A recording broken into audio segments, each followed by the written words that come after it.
आपको दावत खिताब देता हूँ। अस्सलाम वालेकुम वरहमतुल्लाहि वबरकातुहू। वो भजन नुस्खियां ਦੀਆਂ ਗੱਲਾਂ बहुत हो गई, दवाइयां ਦੀਆਂ ਗੱਲਾਂ बहुत सुनिया तुसीं। हुण कोई हासे मजाक ਦੀਆਂ ਗੱਲਾਂ थोड़ियां जिहियां कर लईए। एक छोटी जी नज़म तुहाडी खिदमत पेश करदा वां।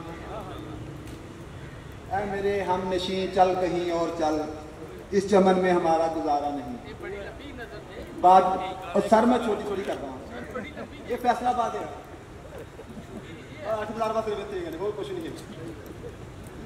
इस चमन में हमारा गुजारा नहीं, बात फूलों की होती तो सह लेते हम, अब तो कांटों पे हक हमारा नहीं। आवाज पे हमने तुमको आवाज दी। शाह साहब बहुत दूर से बैठे हुए थोड़ी खिदमत पेश कर रहा हूँ और थोड़ा परे जाके बैठना सीगा। आवाज पे हमने तुमको आवाज दी, फिर भी कहते हो हमको पुकारा नहीं।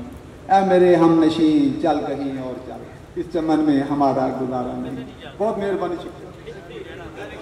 सर का बहुत बहुत मशहूर हूँ इस वर्कशॉप को ऑर्गेनाइज करने के लिए। आपने दिन रात मेहनत की है, बहुत जदोजहद की है, बहुत। इंशाल्लाह बहुत जल्द जमील जानी साहब, ये हमारे सबके दिलों की जान है, बेशक यूनिफिकेशन के बाकायदा एक जिम्मेदार की हैसियत की आपके सामने होगी इंशाल्लाह। लो जी हुण तुसीं सारे दूरों दूरों आ जाए तो सारे दोस्त जरा जोर ना अपने वास्ते भी ताड़ियां मार दियो।